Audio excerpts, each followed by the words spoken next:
Hi, everyone. Hi. How would you feel about doing a little thought experiment with me, just to kick things off? I want you to think about what you would do if no one paid you. I know. If no one paid you, it could be work, it could even be what you do now, it could be something totally different. So take a sec and think about it. You can even write it down, write it on your phone. What would I do if no one paid me?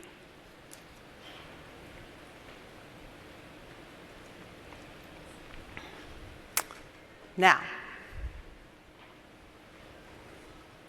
what do people expect me to be? People expect me to be. People you work with, people you live with, your family, your friends. Take a sec and think about that too.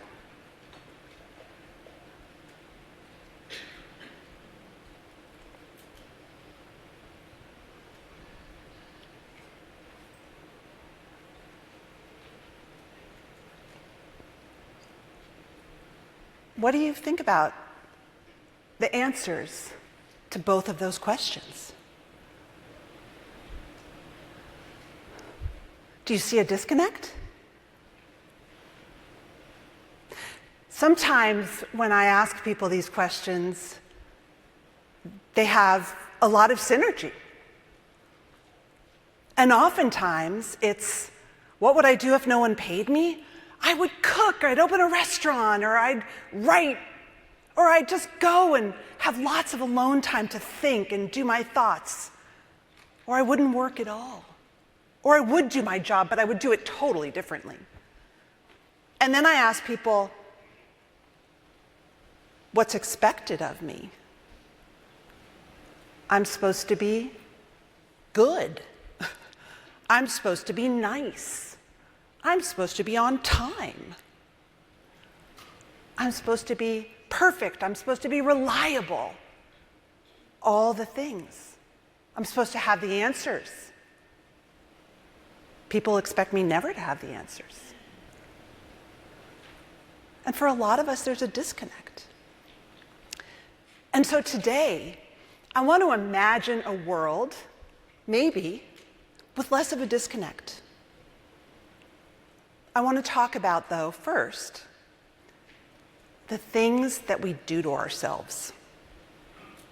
We turn ourselves into pretzels. We do what we think we should. We act like we think we're supposed to. We mask. We hide. We try really hard to live up to expectations. It's exhausting. It's exhausting. And here's what I know, and you know it too. Every leader has their strengths and their weaknesses. Every leader, right? Every leader has their superpowers and their kryptonite. And we spend a lot of time trying to get better at our weaknesses. We spend way too much time trying to get better at our weaknesses because it's what we're taught to do from school. My friend Sanyan Shang says, even at a job interview, what are you asked? What's your weakness? What do you need to improve on? At performance reviews, right? We just focus a lot on the weaknesses. But here's what I also know. And you know it too. Great leaders know their strengths. They know their superpowers, and they play to them. They play to their strengths. They find the right fit. They find the place where their strengths are valued and needed. And there's another piece, though. Great leaders set good expectations for themselves and for other people and for their team. They set clear expectations. They set reasonable expectations. It sounds basic, but to me, this is like the secret of life. It's so, so powerful. And so today, I want to focus a little bit on our strengths and our expectations. And maybe we'll do some tweaking. Now, you all are in a session for people with tricky brains. We're special. It is even more important for us to know our strengths and not fixate on our weaknesses, because a lot of us are spiky.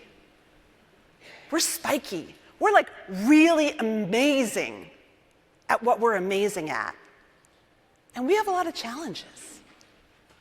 What do I mean by a tricky brain? It is not a scientific term, okay? It comes from my almost 20 years of researching and trying to figure out, frankly, for myself, how to make work better when your brain just works differently.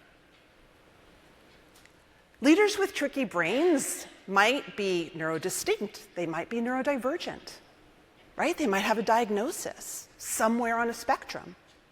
They might have anxiety. They might have depression. They might have a mental illness. They might have a learning difference. They might just be wired differently. We're tricky. And we're spiky. And the thing is, we get dinged at work for what we're not so great at. And it's really frustrating. I call it being amazing at your craft and bad at your job. I've worked with leaders who have ADHD, for example. Amazing at their craft, at what they love to do. Visionary, energetic, can literally see things where other people can't see things. But struggle to keep up with their email. Struggle to pay attention in meetings. I mean, we all do, right? Get dinged for their attention to task. Blurt things out in meetings. I've interviewed leaders on the autism spectrum, one of whom I'm thinking of. He was brought in and he figured out a problem that had been plaguing the organization for like 2 years. They had had consultants, they had brought in new teams, they couldn't figure this out. It was like a complex change management deal. And he figured it out. He made it easy. That was the feedback. Like, you came in and you made it easy for us. Like, you solved this. And then at the same time, in his review, he got feedback that he was too analytical, that he got too lost in the details, and that his executive presence needed some work. I think of an experience I've had for many years. You know, I've written about this a lot. I have a very complicated relationship with my clinical anxiety. It drives me nuts, but at the same time, it gives me drive, it gives me energy. It gives me the ability to really stand up in a crisis. It's a piece of me. And yet, I've been told, I can't even count how many times, well, I should cure it. There's a cure for it. If only I took more vitamin D or I meditated. It's exhausting. I learned that Albert Einstein probably didn't say this quote, but I like it. So, trying to be what you're not, it feels terrible, right? And I get a lot of feedback from the people that I work with and that I interview, that they spend a lot of time feeling ashamed and trying to be what they're not. Now, I'm going to assume you're smart and you're ambitious and you're successful and you're here at South by Southwest. I also bet that you get really frustrated with your brain sometimes. Maybe you wrestle with worry and dread. Maybe anxiety is your oxygen. Maybe you're sensitive and you take things really personally. Maybe you struggle with authority. Maybe email is your Achilles heel. Maybe you sit in meetings and you get bored and you think, oh my God, why can't people hurry up and get to the point? Like, I was there. I've been there for a while. Maybe you get frustrated. And maybe you're your own harshest critic. A lot of us have a more intimate relationship with our inner critic than with most other people in our lives. It's a habit. We've been doing it so long, we don't know any other way to be, right? But with practice and with self-awareness, we can pull back on the critic. We can tell it to chill out. So we don't diminish ourselves every damn day. Now, why am I telling you all of this? So like I said, for about 17 years, I've been researching and looking at all the literature and interviewing experts and interviewing people like me, maybe people like us, who have done big things while managing their tricky brain. I have spent a lot of time in the field of strengths-based education. This was my side hustle for many, many years. I was a political consultant and issue advocacy consultant by day for about 25 years. But I just couldn't get this question out of my mind. Why does work suck for so many people like me, even though we're so smart and capable? Why is work so, what's so hard about this, right? How can we make this better? And so here's what I know from the successful leaders like us. They take their mental health really seriously, like brushing their teeth seriously, like no questions asked. My mental health is a piece of me, and it's part of my routine. They ask for help.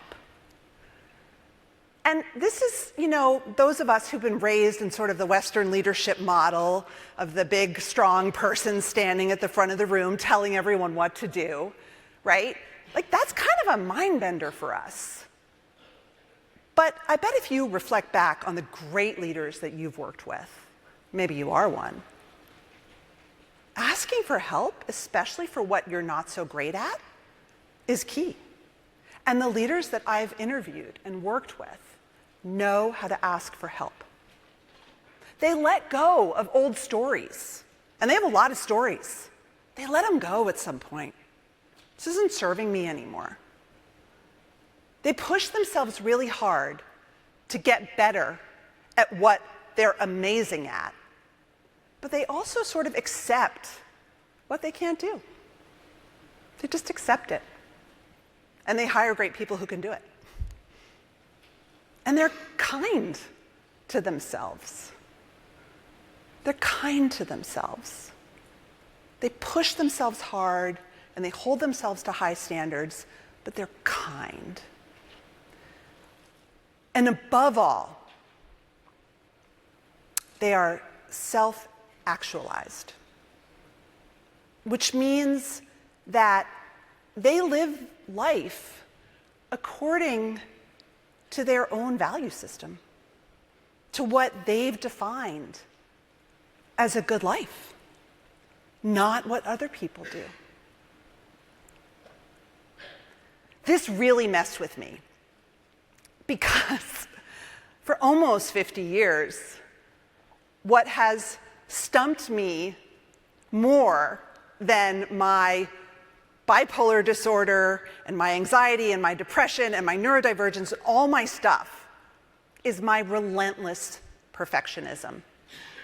My maddening need to meet everyone else's expectations and my own unrealistic expectations.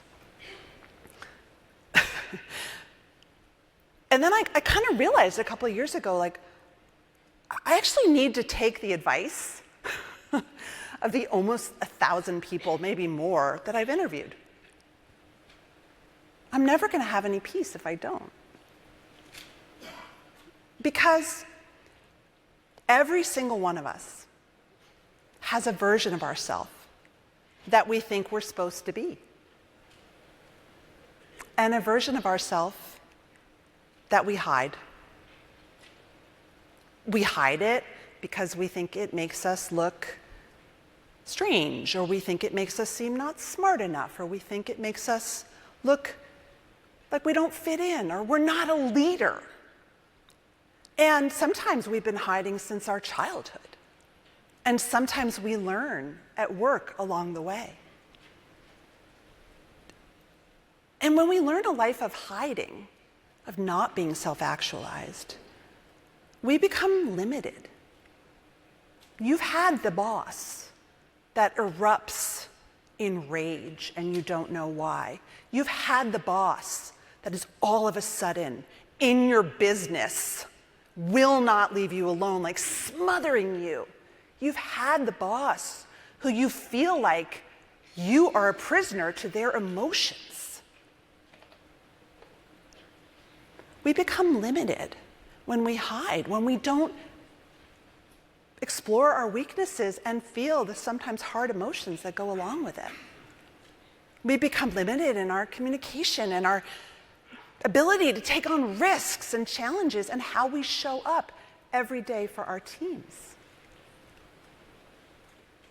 But the magic is that the opposite is true.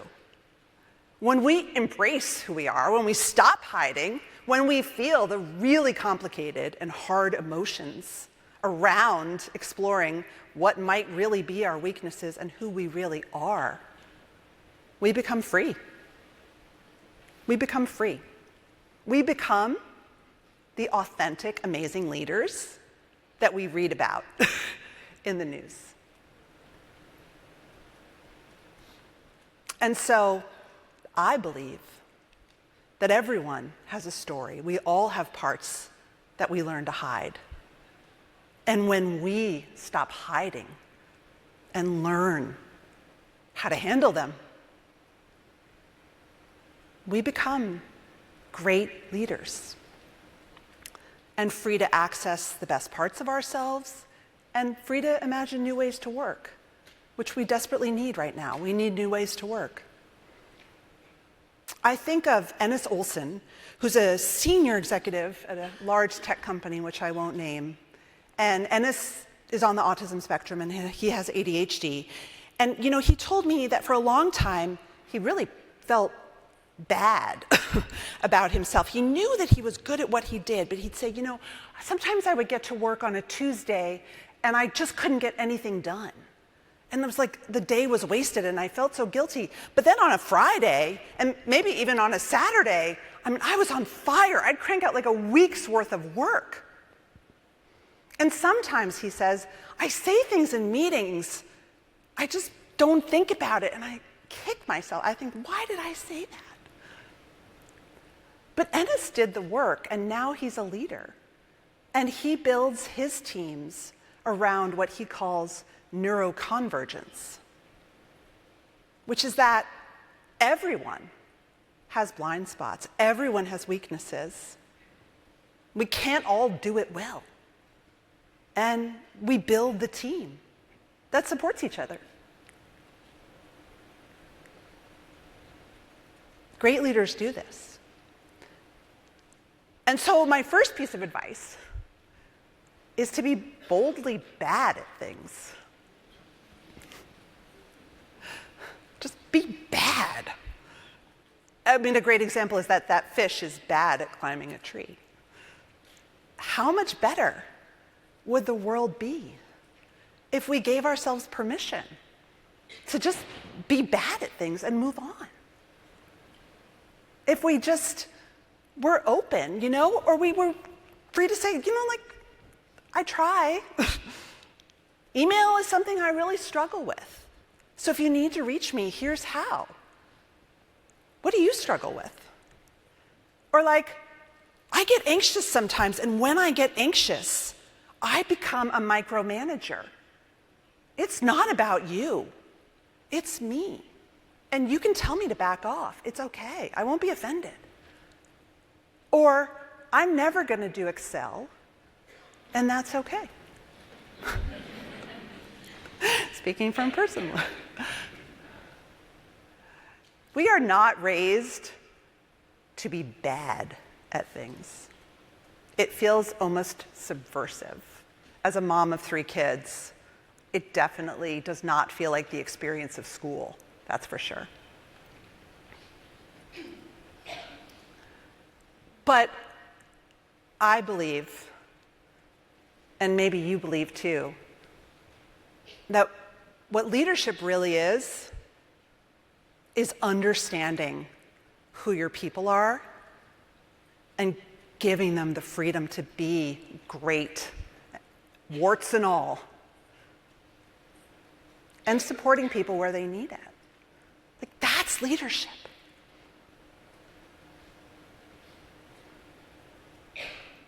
So,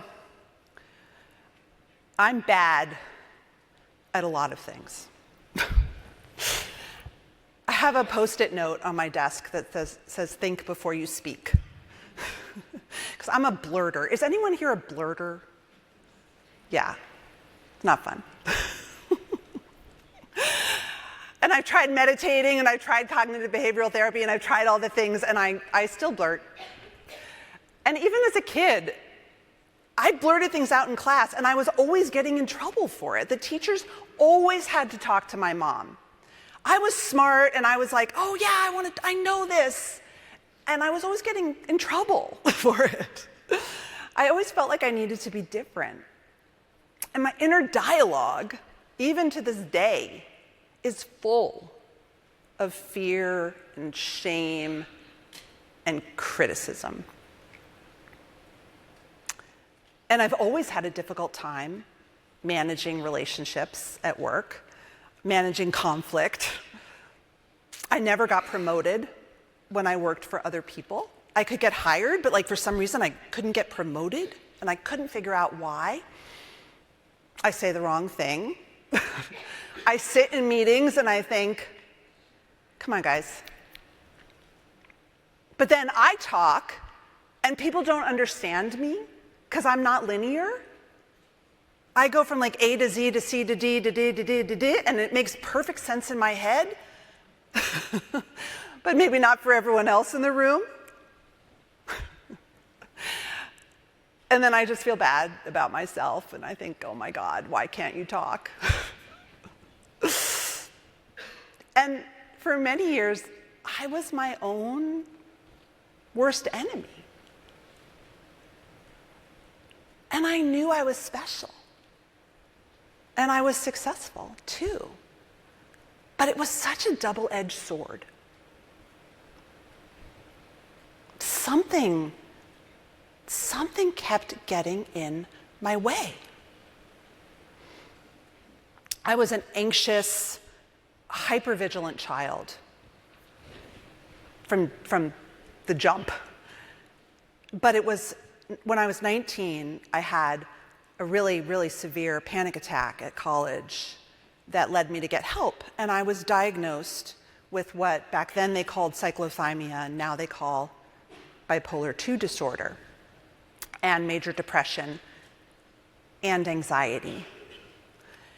And my mental health has always been a part of me and of my journey. I've had 5 very severe depressions in my adult life. The worst was when I was pregnant with my first son. That was scary, because you're pregnant and everyone's like, oh, you're pregnant, I'm so happy for you.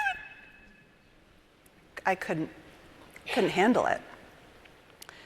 And then most recently, about in 2021, 22, I had a really severe depression, the likes of which, I hadn't had in over a decade. And it was really scary, and I had to take a leave from work. And, it was scary. And I have a lot of privilege.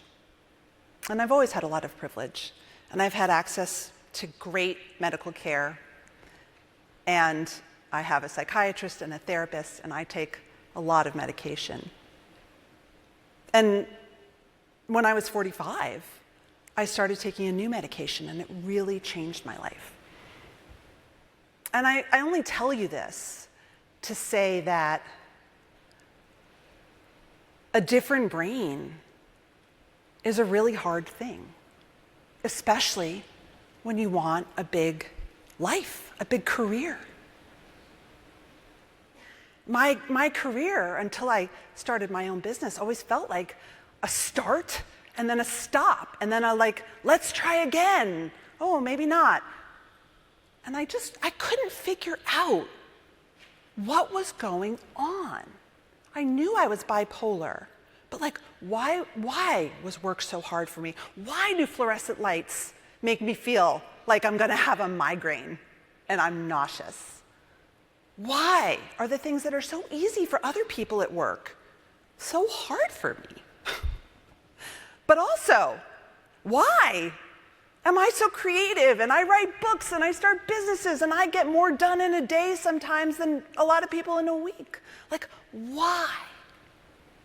Something was always getting in my way.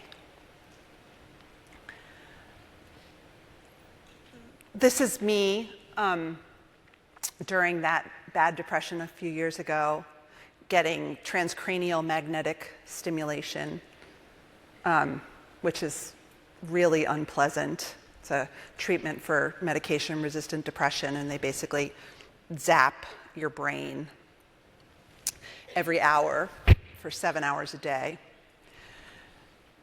And this is me about 2 years later, being named one of the world's most influential leadership thinkers. No, you don't have to clap for that. Thank you, the overachiever in me appreciates that. My point is, I'm both. So many of us, we're both. We're both people. We want big things, and we want to live big lives and be happy. And sometimes we're happy. But inside, it's a struggle. We go out and we perform every day, and inside, it's a struggle. I don't know how many of you can relate.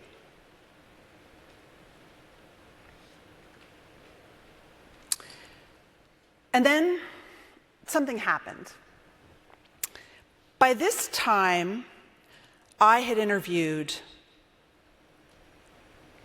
probably thousands of people about their tricky brains, about how to make work better.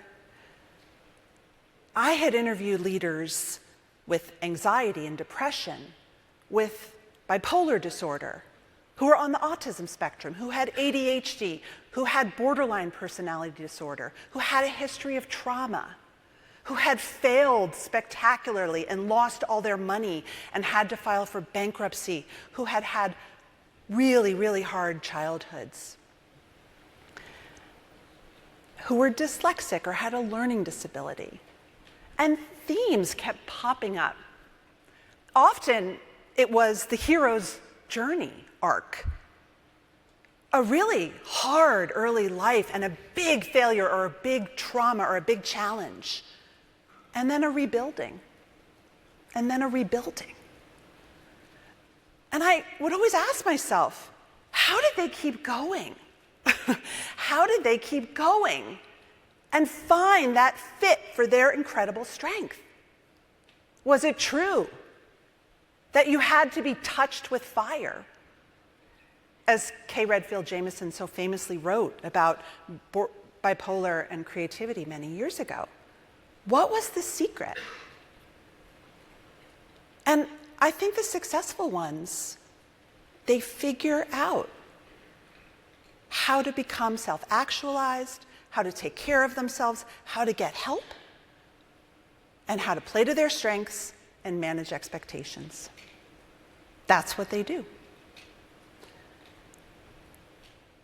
And I sort of had this like midlife aha moment where I was like, maybe this is me. This is so many of the people that I love, that I live with. I'm a neurodivergent, introverted, highly sensitive, anxious achiever. And I don't mind my labels. And it was through my challenges that I found my hidden superpower, which is that when I work with people, they feel free to be themselves. I can help people melt through shame like dish soap through grease, so that they can be free to find their gifts. But I was never going to be able to do that if I stopped living up to everyone's expectations and living on that hamster wheel. So we're going to do some exercises now, because I want you to be thinking about this too. And here's what the literature, the research, and certainly my research shows about what great leaders do when they have tricky brains, but it's probably what all great leaders do. They play to their strengths. They learn how to become their own best friend, not an enemy. And they reset and right-size expectations. I want to just take a quick minute and show you how to be your own best friend in a minute. So maybe you'll you'll uncross your legs and put your feet on the floor. And, get comfy. And you can close your eyes.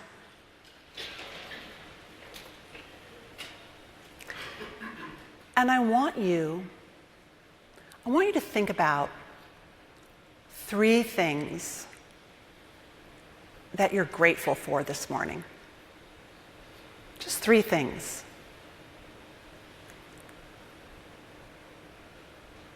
It can be a small thing like the fabulous cup of coffee you had. It can be a big thing like the love you feel for someone in your life. Think of 3 things that you're grateful for today.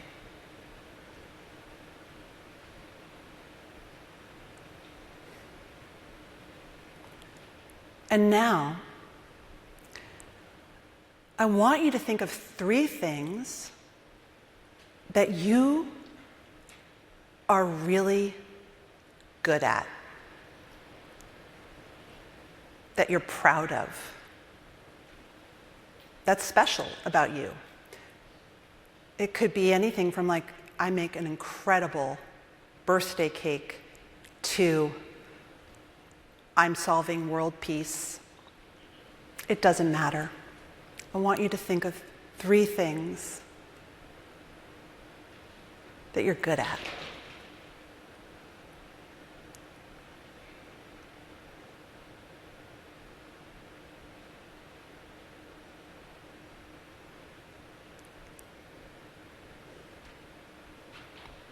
That's it. Do you feel different? So you can do this anytime during your workday. It takes a minute. Anytime. You can teach your kids how to do it.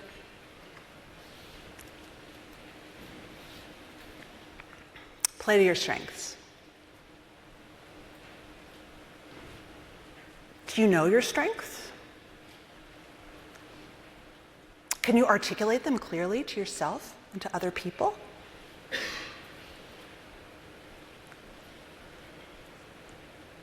Take a minute.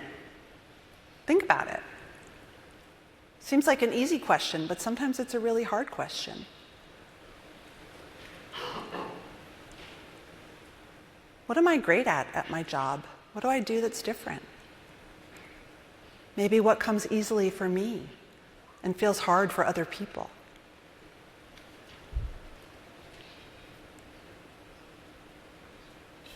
What are my strengths?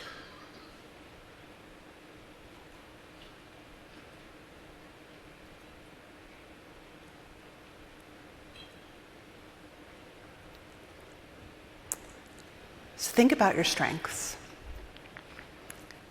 And then I want you to come on another thought experiment with me. And maybe turn off your inner editor for this one. I want you to imagine your perfect day at work. Your perfect day at work.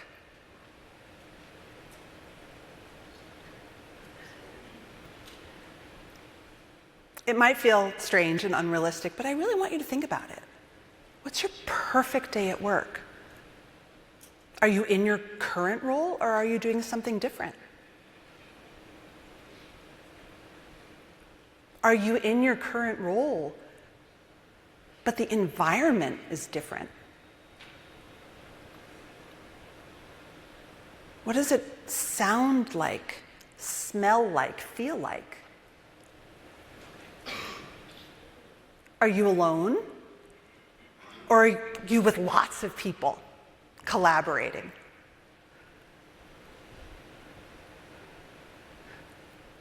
Are you in one place? Or are you running around or driving in your car?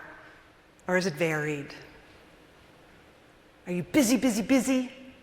Or do you have lots of space? Think about it.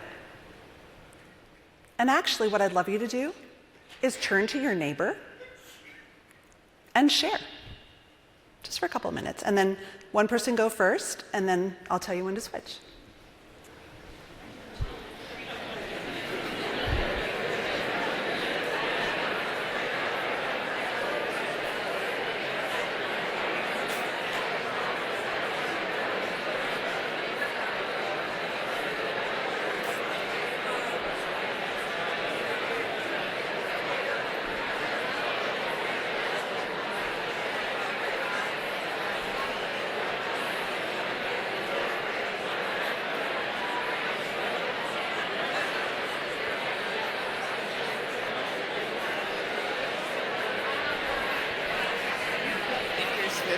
I met you there as part of the Rex. Oh, yeah. Thanks. All right, now switch.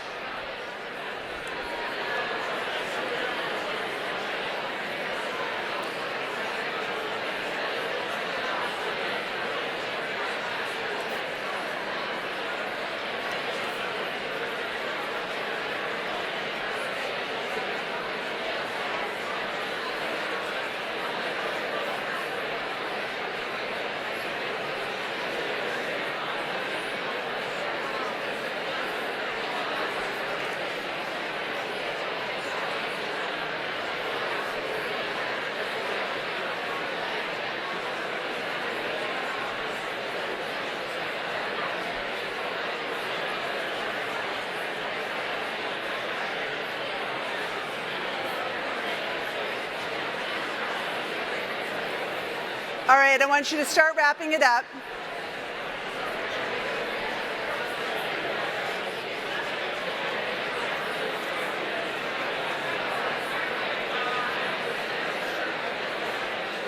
Okay. Can anyone whistle? Nice job. Thank you. Thank you. Anybody want to stand up and share anything? What your perfect day is? Or something you learned about your partner's perfect day? Stand up so they can hear you. And tell us your name. My name is Monica, and my perfect day is getting to my email. Like, if I got that far in my day, I feel like I did a good job. How long do you have to then spend on your email uninterrupted? No, I'm like sweating. So your perfect day is when you can get to your email. You got to it because you haven't been in meetings all day. Got it. Yeah, and then that's your perfect day. I totally hear you. Anyone else? Yeah. I feel like something that me and my neighbor had in common, which I feel like a lot of us do, is being able to have a day that has balance in general, no matter what it is. A time that has a lot of productivity where we feel really good about ourselves, and then at times we can step away and also just have a break where we can be patient with ourselves and feel okay that we're actually taking that break, and because we'll then turn around and be really super productive and huge bursts again. Yes. I love that. So your perfect day is you're productive, you're on it, but then you have time where you're not anxious and you're not guilty to be kind to yourself and do, yeah, how many of you would like that? That sounds pretty good. Okay, one more, if anyone else wants to share. Sure. Oh, okay, two more. You go first because you were standing up. Okay, so I work with my family, my sister and my dad, and we just were talking and we realized that we don't have a lot of time together because we're always taking care of so much things aside that the perfect day would be just being together and thinking about the business together. I love that. So you work with your family, you're with your family, but even though you work together, you don't have a lot of time together, and it would be awesome just to have some time. Yeah. All right, bring us home. Hello, my name is Javier. So many years ago, I knew that I loved speaking with other people, and I finally made it happen. And so in the present day, an ideal day is when I can actually speak as opposed to working on sales and marketing and administrative functions. But that's an ideal day when I can actually go out there and actually speak. Wow, so your ideal day is public speaking. God, you are an unusual specimen, my friend. Would you like to trade with me? I'm grateful that a fellow speakers here with me, we've been chatting for a while, and I had a chance to meet you. That's awesome. Hi. Happy to like continue to speak, and I think the fun part. Sorry, so I work in the wellness space and happiness space, and working with leaders and culture, and thinking about exactly what you're talking about, and having high-performing teams and leveraging their strengths to be able to have them also have their perfect day. Yeah. I feel like it makes me unbelievably happy. Everyone should have their perfect day. Yes. Now, it's never going to happen. But this is a really fun question to bring back to your team. Because it spurs a lot of thinking, and then it's like, okay, if your perfect day is you need more time to be alone, to get work done, maybe we can make that happen. And as you're thinking about your strengths, which if it wasn't easy for you to come up with them, spend some time. That's your homework. How do they align with what's valued in your organization? And how do they align with what you actually do every day? Like, are you in the right fit? Tricky brains need to be in the right fit.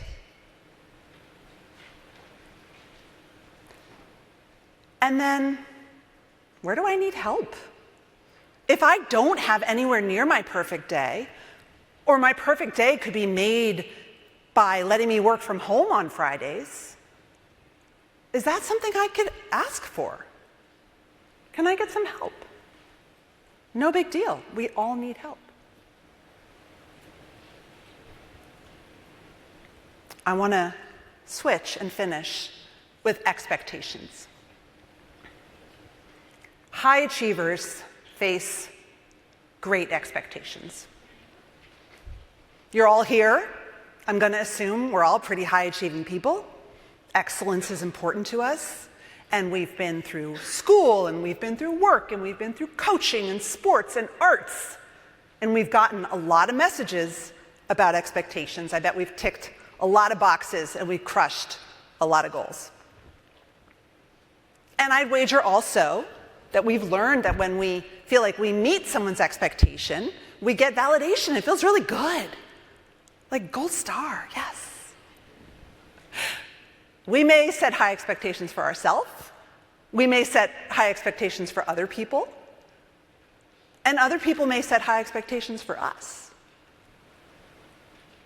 But we also may not know what other people's expectations are for us. We may just be assuming out of habit. We may feel like we need to show up and be perfect, and other people just like expect us to show up. High achievers face great expectations. And the big aha moment that I love perhaps most of anything from all my research is that it doesn't get better for a lot of us the more successful we get. Adam Wright is a sports psychologist. He works with professional athletes. A lot of us are our own worst enemies. We use our enemy to keep us motivated. I use my anxiety to keep me motivated. And for a long time, it actually kind of works. It works. Or we may attract bosses who treat us like an enemy to keep us motivated, because that's all we know. It works until it doesn't work. And the other thing that we know that I hear over and over again, and this is a quote from one of my listeners, is that this stuff starts early. We learn to meet expectations. We learn to tie our self-worth to what other people we think expect of us. And those become our expectations. And it's really a bummer if we're spiky, because we may be amazing at some things and get a lot of external validation, but we may feel like we constantly fail at other things. Or we may feel like we never meet expectations. I've worked with so many leaders who are ADHD, and they're late. They're late. And then people just, and my own personal life as well, you just are expected to kind of be late. And that doesn't feel good either. And these things start early, and they run deep. I think of my friend and my colleague, Newton Chang. Newton has a big job at one of the world's largest companies. And he's a 5-time world champion power lifter, okay? Which means he takes like giant weights and hoists them in the air. And he's a dad, and he's a husband, and he's a communitarian. And Newton hears the voice, the enemy in his head, that critic, and it tells him, you're lazy. You're lazy. He's not lazy. He's won gold medals. But he hears that voice, and he said to me, you know, it wasn't from my parents. Like, my parents were great. I don't even know where I picked up the voice that I'm lazy. But it's what I hear. And it worked for him for a long time, until it didn't. And he kind of crashed and burned. He took a mental health leave from work, and it was hard for him to rebuild. And he kind of had to look at that voice and think, whose voice is this? Do I want to keep hearing this voice? Because I do have a choice.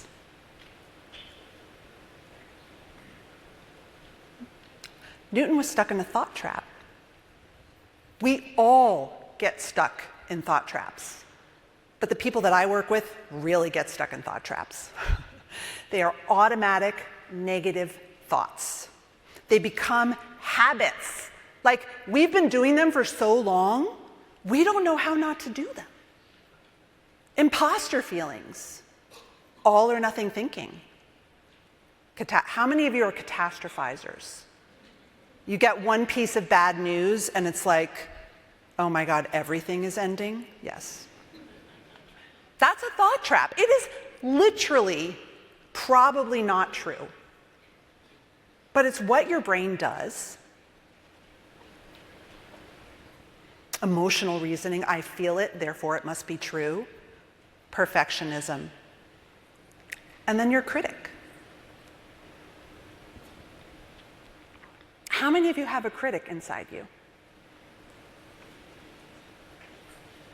That's awesome. A lot of you don't. I'm so amazed. How many of you use your inner critic to motivate you? Yeah.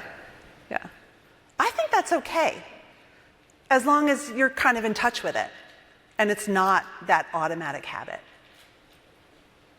How many of you feel like your critic is really draining you? Yeah. Is your inner critic just an old expectation that needs to be changed? Just an old story that's like not helpful anymore? Think about it. Who does that critic sound like? Is there a voice? Is it a character? Is it a memory? Who taught you the critic? How did you pick it up? That can take years of therapy. My critic, I call her Mom. And when she shows up, I just go, "Hi, Mom." "Not right now, Mom." "Thanks, Mom." Your critic is there for a reason. It may have served its purpose, and it may be time for it to change. And so one last piece of homework is there an expectation that you're ready to let go of? Think back if you thought of expectations in our very first exercise. People expect me to be. Maybe there's one that just doesn't work anymore.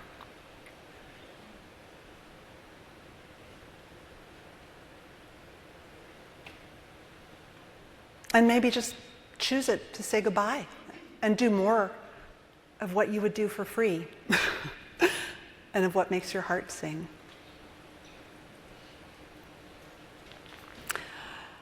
So I want to close, and hopefully we'll have some time for questions. I want to close with the story of Abraham Lincoln. And I find Lincoln very personally inspiring. We all know that he was one of our greatest leaders. And we know that he was funny, and he was an incredible speaker. And he brought opposing perspectives and teams together. And he was able to look at soldiers who were terrified and war widows during the Civil War. He was able to see them and feel their empathy and make them feel seen. He was truly one of our greatest leaders. But Lincoln was clinically depressed for almost all his life. His former law partner in Illinois said that the melancholy dripped from him as he walked. There are numerous stories of him standing up and giving a speech and charming the room, right? Famous addresses. But then you would catch a glimpse of him in the corner, and he would be so sad. How many of you have performed through the pain? Lincoln borrowed money from a lot of people. When he was really depressed, People took him in and fed him. They hid razors from him. Lincoln never carried a pocket knife because he was scared of when he might feel what he called a moment of the hypo. Hypo was what he called his depression coming on. Historian Nancy Kane from Harvard has written a lot about this. And so Lincoln was very open about his depression. He was so open about the fact that he needed help from when he was a young lawyer right up until the White House. If you knew Lincoln, you knew what you were getting. But he channeled that experience with great pain. And I'm sure he had a tricky brain, and he channeled it into power and empathy, and above all, leadership. And we can too. I know we can. And we can give that gift to other people too. Thank you.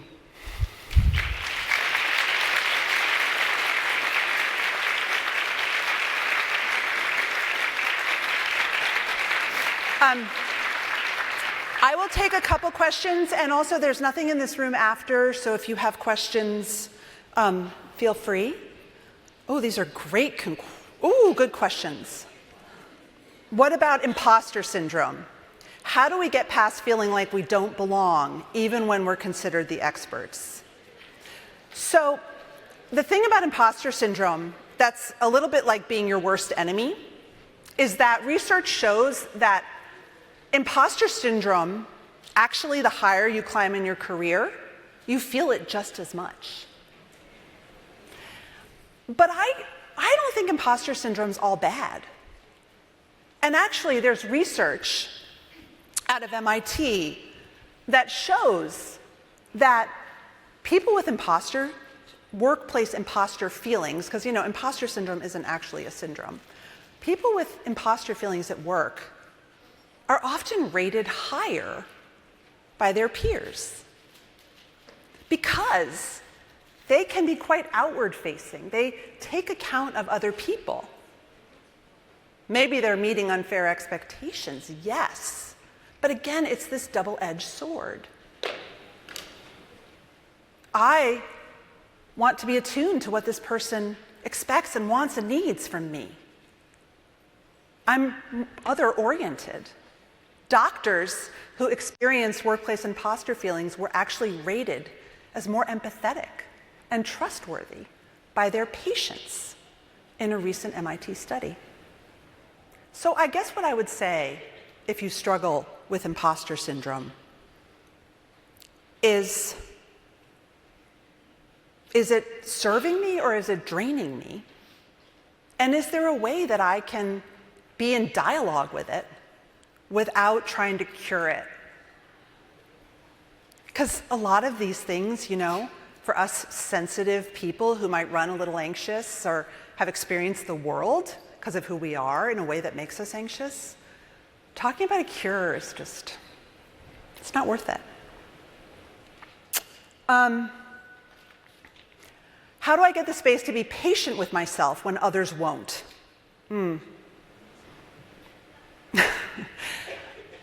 That is something I think we all struggle with. And I think the key is really asking for what you need and doing the best possible job when you can. We hide because we think if we hide, people won't notice we're struggling. But people are smart. We think, oh my God, I'm not going to get promoted if they know that sometimes I struggle with my email or I lose focus. If you're doing it anyway, why hide? Get what you need. And I'll leave you with this. The thing that I know from doing this work for a really long time is that everyone has a story. We all struggle with something. And when we can understand that, we make it better for everyone. So thank you.